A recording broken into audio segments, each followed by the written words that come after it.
invisible by design. She watched as they served coffee to everyone but her, oblivious to the fact that she held their company's future in her handbag. They thought the heavy metal card she pulled out was a fake, but the silence that followed the approved chime was the realest thing they'd ever felt. The manager is about to make the biggest mistake of his life. If you love seeing arrogant people get a reality check, subscribe now so you never miss a lesson in respect, and tell me what city you are watching from in the comment. Eliana Brown stood 3 steps inside the main entrance and checked her watch. It was 10 a.m. exactly. She didn't pace or fidget, she simply occupied her space with the practiced stillness of someone used to being the most important person in the room.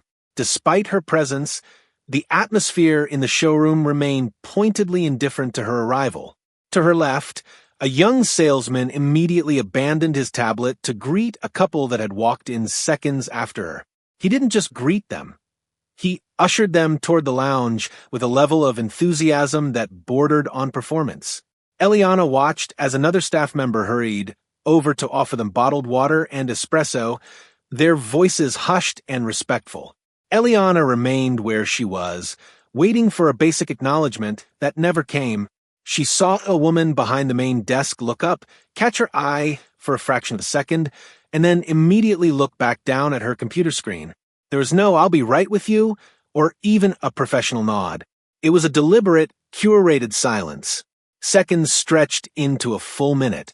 Eliana observed the staff moving fast, their laughter easy as they engaged with other clients, their internal sensors clearly calibrated to prioritize based on a split-second visual assessment.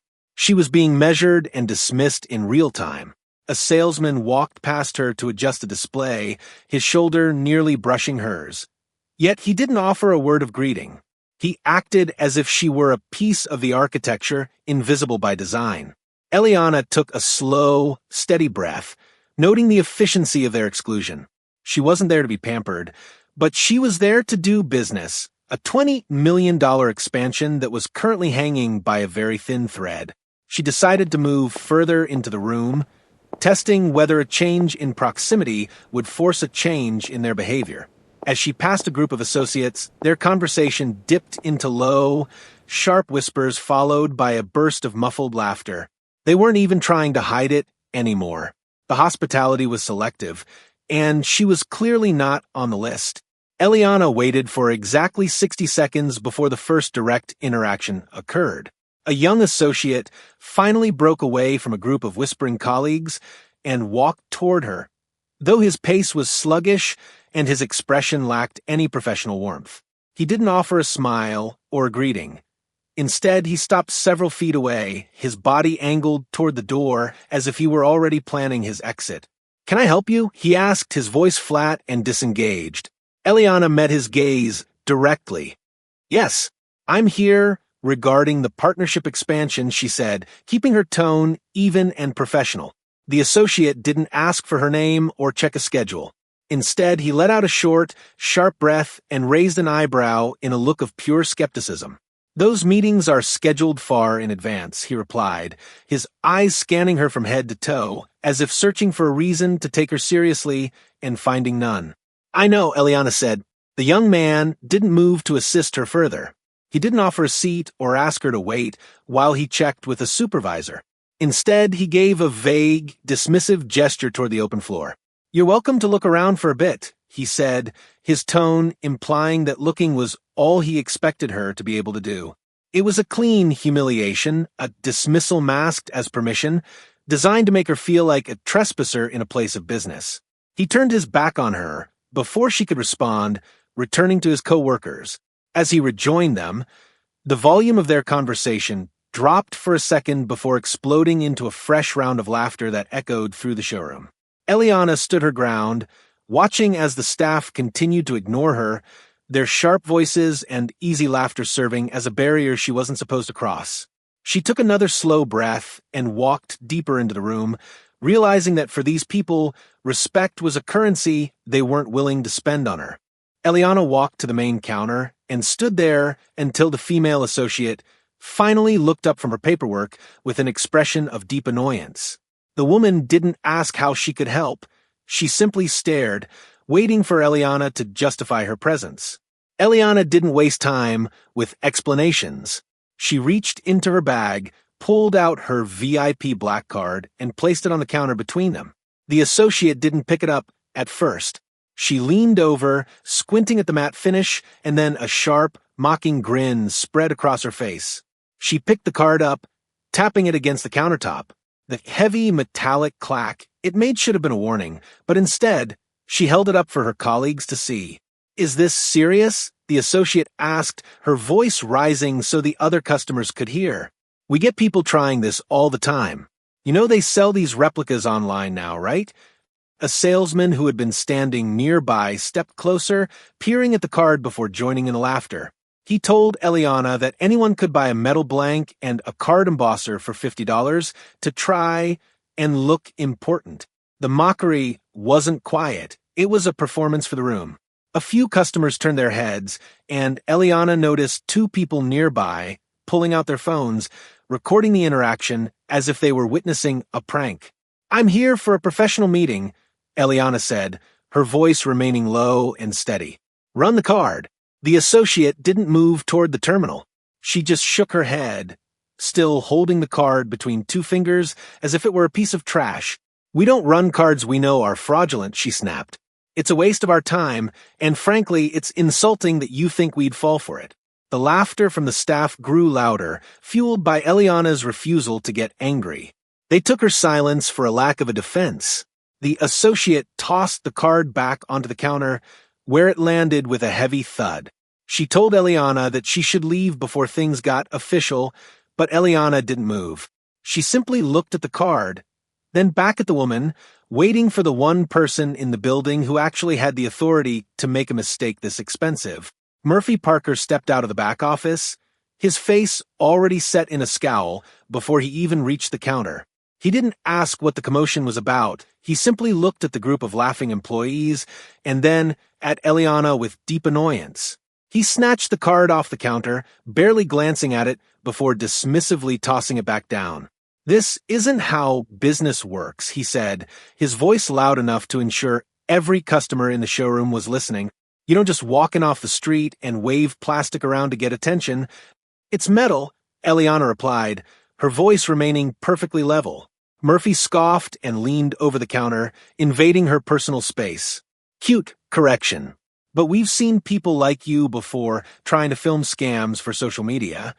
He gestured to the phones that were still recording in the background. "You're wasting our time, and frankly, you're trespassing now." Eliana didn't move. "I'm not filming anything. I'm waiting for you to do your job." The refusal to back down seemed to infuriate Murphy further.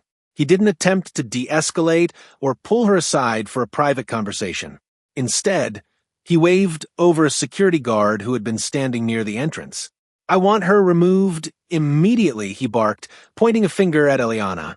"And if she resists, call the police. We're not playing games with fraud today." He turned back to the room, raising his hands as if to apologize to the other customers for the interruption. "I'm sorry you all had to witness this. Some people think a fake card and a loud voice can buy them a seat at a table they haven't earned." The staff smirked, and the guard hesitated, looking at Eliana's calm demeanor versus Murphy's visible rage. Eliana looked the guard in the eye and spoke before he could reach for her. "Please don't touch me," she said firmly. Then she looked back at Murphy. "Run the card. If it's a fake, I'll walk out myself. If it isn't, you're going to have a much larger problem than a scam on your hands." Murphy laughed, a sharp, jagged sound. "Fine. I'll enjoy watching this decline." He grabbed the card again and moved toward the credit terminal, determined to finish the humiliation in front of the growing crowd. Murphy Parker slammed the card into the chip reader with enough force to show his contempt. He didn't look at the screen. He looked at the crowd of onlookers, a smug grin plastered on his face as he waited for the inevitable decline message to flash in red. The staff leaned in, their phones still tilted toward the counter, ready to capture the moment of her final exposure. The terminal went quiet for a heartbeat, processing the encrypted data. Then a clear, high-pitched chime echoed through the silent showroom. On the screen, in plain black text, a single word appeared: approved. Murphy's grin didn't just fade, it vanished. He frowned, pulling the card out and shoving it back in as if the machine had made a mechanical error. The chime rang out a second time. Approved. The laughter in the room died instantly. The associates, who had been whispering a moment ago, now stood frozen, their eyes darting between the terminal and the woman they had spent the last 10 minutes mocking. This doesn't mean anything, Murphy snapped, though his voice lacked its previous bite. He looked at the security guard, then back at the screen, his face beginning to lose its color. Cards like this can be stolen. This could be a sophisticated bypass. Eliana didn't move an inch. She didn't gloat or smile. She simply watched him struggle with the reality of the situation. Then, verify the account, Murphy, she said, using his name for the first time. Check the credit limit. Confirm who is standing in front of you. Murphy hesitated, his hand trembling slightly as he waved over a nervous-looking finance manager. The man hurried over, his eyes widening as he read the data appearing on the back-end system. He looked at the screen, then at Eliana, then back at Murphy with a look of pure panic. "Sir," the finance manager whispered, loud enough for those closest to the counter to hear. "This account, it's not just active. It's an unrestricted corporate line." The silence that followed was heavy. The air in the room felt like it had been sucked out. Murphy stared at the approved message, the weight of his mistake finally beginning to register. He looked up at Eliana, but the woman he saw now wasn't the trespasser he had tried to humiliate. She was the person who held his career in the palm of her hand, and she was already reaching into her bag for her phone. Eliana didn't wait for Murphy Parker to find his voice. She pulled her phone from her pocket and tapped a contact at the top of her recent calls list. She pressed the speakerphone icon and set the device on the counter right next to the approved card. The ringing tone was loud in the sudden, suffocating silence of the room. "Marcus speaking." A voice answered on the second ring. It was crisp, professional, and immediate. "Marcus, it's Eliana," she said, her eyes locked on Murphy's pale face. "Eliana, perfect timing. I have the final contracts for the $20 million fleet expansion right here. We were just waiting for your confirmation from the site visit to wire the initial deposit. Should I hit send?" Murphy reached out as if to grab the phone, but his hand stopped mid-air, trembling. The staff members who had been recording a scam moments ago were now lowering their devices, their expressions shifting from mockery to pure terror. The associate who had laughed the loudest looked like she was about to be sick. "No, Marcus, do not hit send," Eliana said clearly. "I want you to cancel the entire deal. Effective immediately." There was a brief pause on the other end of the line.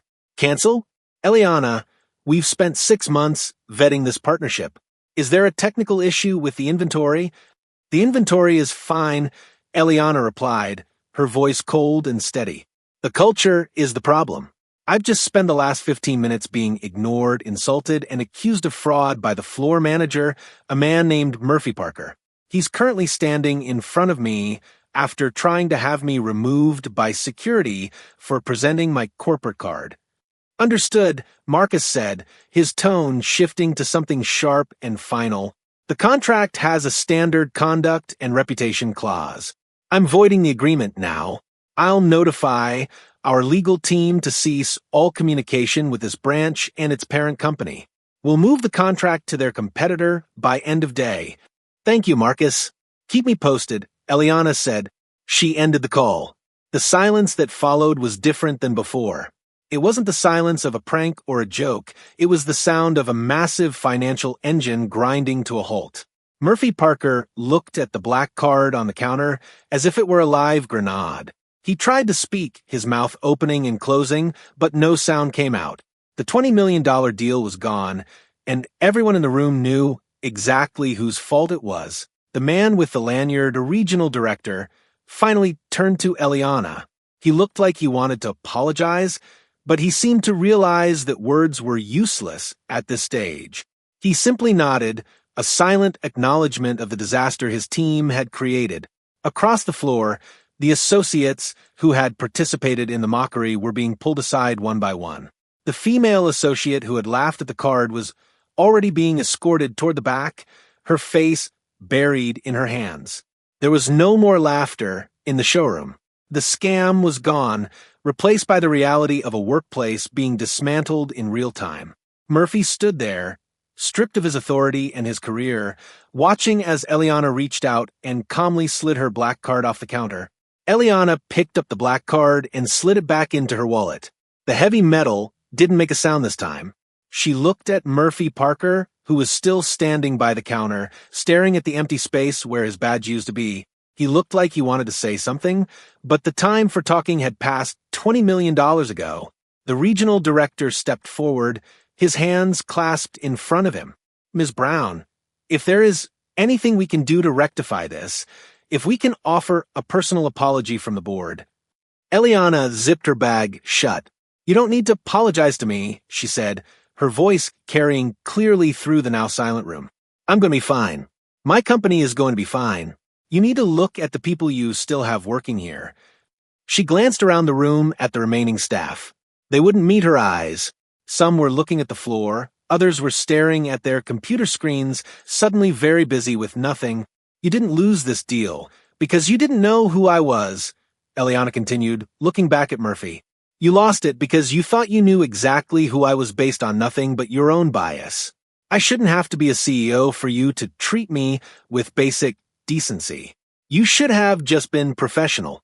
That's the only protocol that ever mattered. She didn't wait for a response.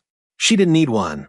She turned and walked toward the exit at the same measured pace she had used when she entered.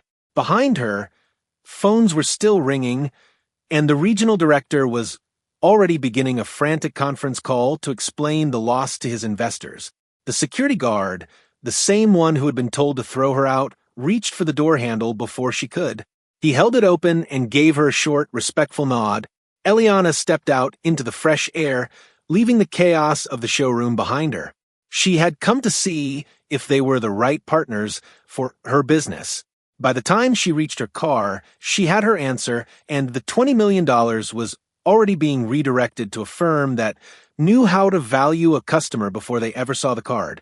The silence in the showroom was the sound of a $20 million mistake.